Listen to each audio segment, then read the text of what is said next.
Boa tarde, queridos amigos. Quero compartilhar com vocês uma leitura muito interessante, extraída do livro Parábolas de Jesus, capítulo 25, Como enriquecer a personalidade, páginas 335 a 339, da autora cristã Ellen G. White. Falando sobre os talentos, dos quais a linguagem é um deles, ela diz o seguinte: a linguagem.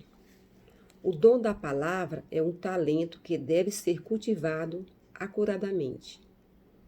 De todos os dons que recebemos de Deus, nenhum é capaz de se tornar maior bênção que este. Com a voz convencemos e persuadimos. Com ela elevamos orações e louvores a Deus e também falamos a outros do amor do Redentor. Que importância tem, pois, que seja bem educada a fim de tornar-se mais eficaz para o bem? A cultura e o correto uso da voz são grandemente negligenciados até por pessoas de inteligência e de atividade cristã. Muitos arqueleem ou falam de maneira tão baixa ou tão rápida que não podem ser compreendidos perfeitamente. Alguns possuem pronúncia pesada e indistinta. Outros falam em tonalidade alta, em tons agudos e estridentes, desagradáveis aos ouvintes. Textos, hinos, relatórios e outras partes apresentados em reuniões públicas são às vezes lidos de maneira tal que não são entendidos, de modo que muitas vezes perdem toda a força e nada impressiona. Este é um mal que pode e deve ser corrigido. A Bíblia nos dá instruções neste ponto. É dito dos levitas que liam as Escrituras ao povo nos dias de Esdras. Leram no livro, na lei de Deus, e declarando e explicando o sentido, faziam que lendo se entendesse. Neemias 8:8.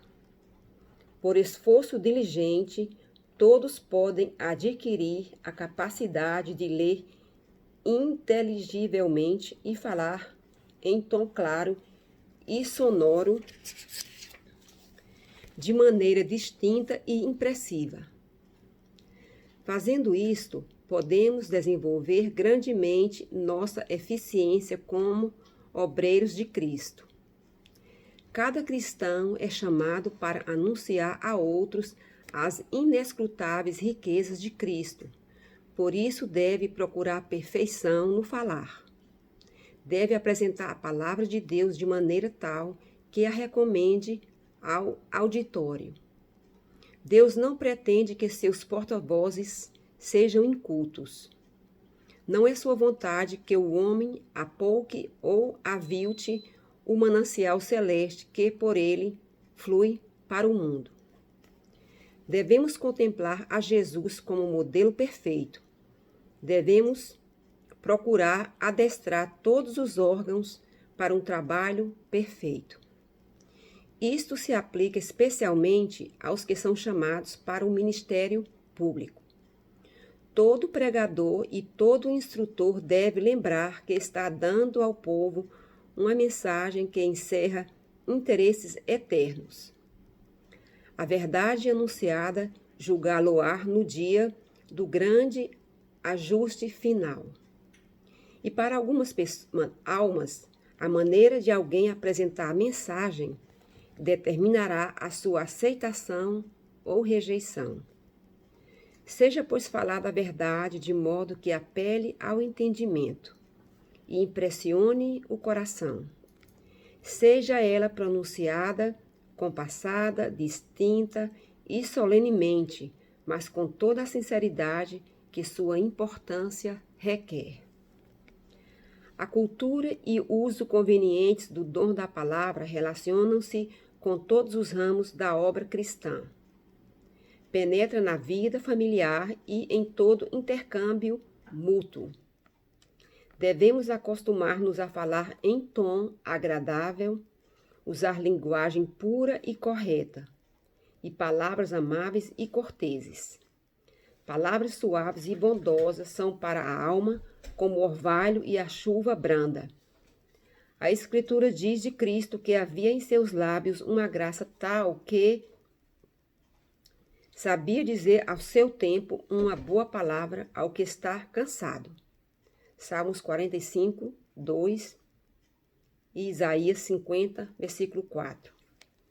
E o Senhor nos manda: a vossa palavra seja sempre agradável, para que dê graça aos que a ouvem. Colossenses 4, 6. Efésios 4, 29. Procurando corrigir ou reformar a outros, devemos ter cuidado com nossas palavras. Serão um cheiro de vida para a vida ou de morte para a morte. Quando censura ou aconselham, muitos usam linguagem áspera e severa, palavras que não são adequadas para curar a alma ferida. Por essas expressões desavisadas é irritado o espírito e os errantes são muitas vezes instigados à rebelião. Todos os que quiserem advogar os princípios da verdade precisam receber o celeste óleo do amor. Sob todas as circunstâncias, a censura deve ser expressa com amor. Então nossas palavras reformarão e não hão de exasperar.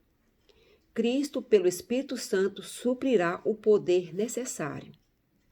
Esta é sua obra. Não se deve proferir uma única palavra imprudentemente, nenhuma maledicência, palavreado frívolo algum, nenhuma murmuração impenitente, nem sugestão impura sairá dos lábios do seguidor de Cristo. Escrevendo por inspiração do Espírito Santo, diz o apóstolo Paulo: não saia da vossa boca nenhuma palavra torpe. Efésios 4, 29. Palavras torpes não significam somente palavras vis.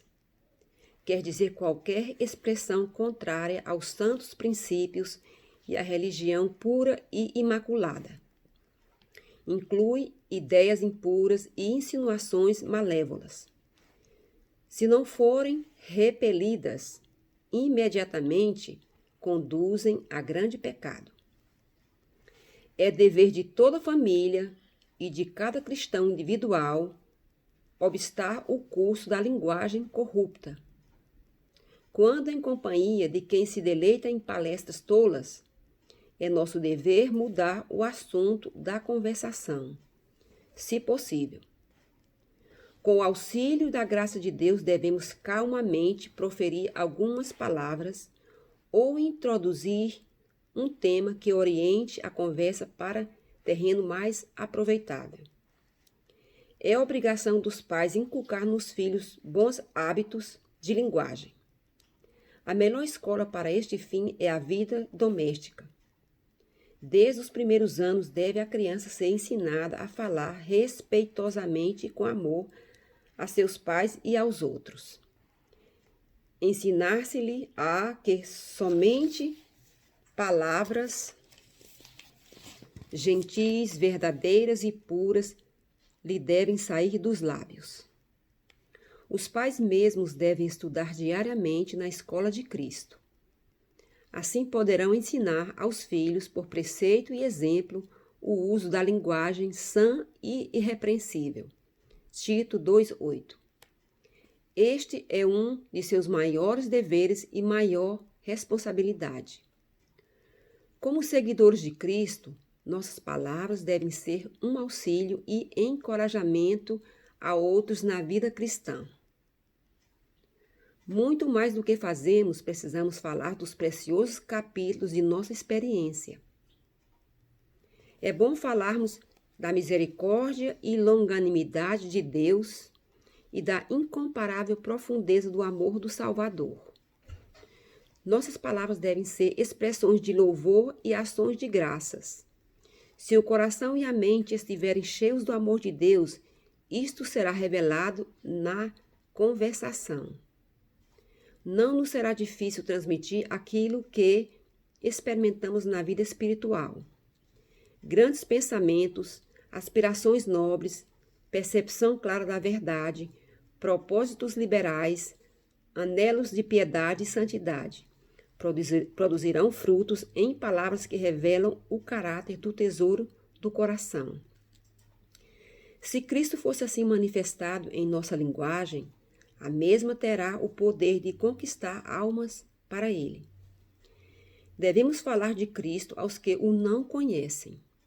Devemos fazer o que Cristo fez, onde quer que estivesse, na sinagoga, ao pé do caminho, no barco, um tanto arredado da margem, no banquete do fariseu ou à mesa do publicano, falava aos homens das coisas pertinentes da vida mais elevada. As coisas da natureza, os acontecimentos da vida diária eram, por ele, relacionados com as palavras da verdade. O coração dos ouvintes era atraído para ele, porque lhes curara as enfermidades, confortara os aflitos e tomara nos braços seus filhinhos e os abençoara. Quando abria os lábios para falar, a atenção deles se voltava para ele, e toda palavra era para alguma alma um cheiro de vida para a vida. Assim deve ser conosco. Onde quer que estejamos, devemos vigiar as oportunidades de falar do Salvador a outros. Se seguirmos o exemplo de Cristo em fazer o bem, os corações nos estarão abertos como estiveram para Ele. Não abruptamente, mas com o tato oriundo do amor divino, poderemos falar-lhes daquele que traz a bandeira entre 10.000 e é totalmente desejável. Cânticos 5, 10 e 16. Esta é a mais elevada obra em que podemos empregar o talento da linguagem. Foi-nos dado para que pudéssemos apresentar a Cristo como Salvador que perdoa os pecados. Amém.